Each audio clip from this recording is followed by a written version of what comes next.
करने के लिए ये जो इंडिया अलायंस है, ये अलायंस कुछ चंद 26, 27, 28 केवल पार्टियों का अलायंस नहीं है। ये इंडिया अलायंस इस देश के 140 करोड़ लोगों का अलायंस है और ये लोग एक साथ आए हैं।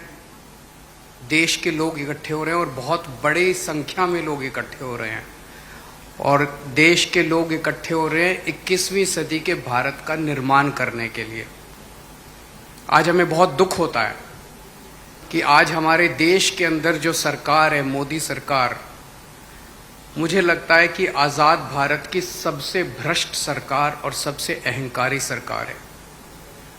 एक भारतीय होने के नाते मुझे बेहद दुख होता है।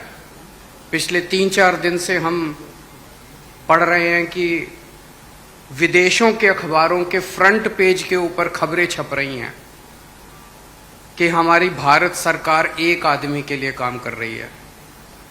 वो एक आदमी भारत से पैसे निकाल के बाहर विदेश में ले जा रहा है और भारत सरकार, मोदी सरकार, देश के प्रधानमंत्री उनकी मदद कर रहे हैं। बहुत दुख होता है एक भारतीय होने के नाते। विदेशों में तो खबरें छपनी चाहिए कि भारत में ये अच्छा हो गया, भारत में वो, तब देश का नाम आगे बढ़ेगा। देश का नाम ऐसे थोड़ी आगे बढ़ेगा कि पूरी भारत सरकार एक आदमी के काम करने के लिए लगी हुई है।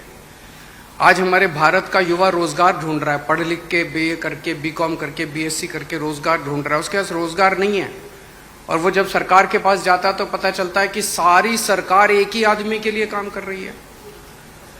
सारी सरकार भ्रष्टाचार में डूबी हुई है। आज हमारे लोगों के घर का खर्चा नहीं चल रहा, लोगों के आमदनी नहीं है, आमदनी उतनी है, खर्चे बढ़ते जा रहे हैं। सरकार के पास जाते हैं, पूरी सरकार एक ही आदमी के लिए काम करने में लगी हुई है। इससे ज़्यादा अहंकारी सरकार आज तक कभी नहीं हुई और ये लोग अपने आप को भगवान से भी बड़ा समझने लग गए हैं और जब कोई आदमी अपने आप को भगवान से बड़ा समझने लगता है तो फिर उसका पतन भी जल्दी होता है। मुझे बेहद खुशी है कि इंडिया अलायंस में सब लोग आपस में जुड़ रहे हैं। एक चीज़ मैं देख रहा हूँ, बहुत बड़ी बड़ी ताकतें, अब सबको लगने लगा है कि ये इंडिया अलायंस मोदी सरकार के आने वाले समय में मोदी सरकार के पतन का कारण बनने वाला है। तो बहुत बड़ी बड़ी ताकतें इस इंडिया अलायंस को तोड़ने में लगेंगी, बहुत बड़ी बड़ी ताकतें।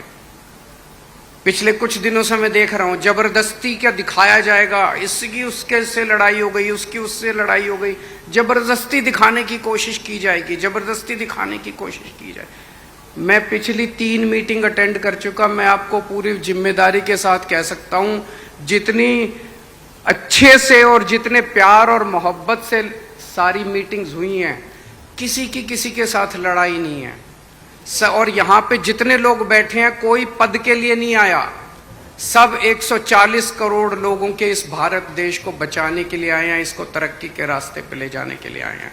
कोई यहाँ पे पद के लिए नहीं आया है। मुझे बेहद खुशी है। 2 दिन की हमारी मीटिंग बहुत अच्छी रही और सबने आगे बढ़ के आज मीटिंग में जिम्मेदारियां ली हैं। किसी ने सीट शेयरिंग करवाने की जिम्मेदारी ली है, किसी ने मीडिया की जिम्मेदारी ली है, किसी ने सोशल मीडिया की जिम्मेदारी ली है, किसी ने कैंपेन डिज़ाइन करने की जिम्मेदारी ली है। मुझे पूरी उम्मीद है कि आने वाले समय के अंदर पूरा भारत इकट्ठा होगा और इस अहंकारी, भ्रष्टाचारी, तानाशाही सरकार का पतन का कारण बनेगा। बहुत बहुत शुक्रिया। भारत इकट्ठा हो रहा है, हो जाएगा। मैं अब आमंत्रित करता हूं हमारे प्रिय आदरणीय नेता लालू यादव जी।